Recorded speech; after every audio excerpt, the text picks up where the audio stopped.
Gəncə Daşkəsən Regional Mədəniyyət İdarəsinin fəaliyyəti ilə bağlı bir sıra ciddi iddialar gündəmə gəlib. Bir xəbər media, yerli media istinadən xəbər verir ki, idarənin rəisi Nail Məmmədovun fəaliyyəti dövründə əsassız pul yığımları, müəllimlərin dərs saatlarından vəsaitlərin tutulması, dəftərxana ləvazimatlarının alınması adı altında keçirilən tenderlərdə mənimsəmə halları, Həmkarlar İttifaqına toplanan vəsaitlərin təyinatı üzrə istifadə edilməməsi, müəllimlərə ayrılan dərs saatlarının qeyri-rəsmi şəkildə satılması və tarixi mədəni abidələrin qorunması üçün ayrılan vəsaitlərin mənimsənilməsi ilə bağlı məlumatlar mövcuddur.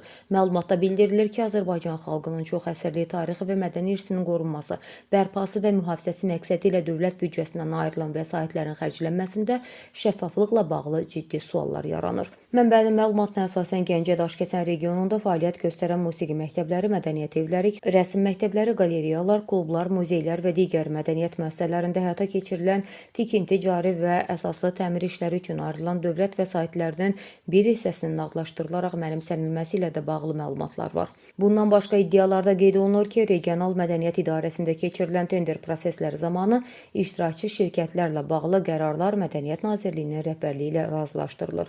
Mənbə tender şirkətlərinin müəyyən edilməsində nazir müavininin rolunun olması ilə bağlı sualların yarandığını da vurğulayır. Qeyd olunan hallar təsdiqini tapacağı təqdirdə vəzifə səlahiyyətlərindən sui-istifadə, mənimsəmə, vəzifə saxtakarlığı, rüşvət alma və digər korrupsiya xarakterli hüquq pozuntuları kimi qiymətləndirilə bilər.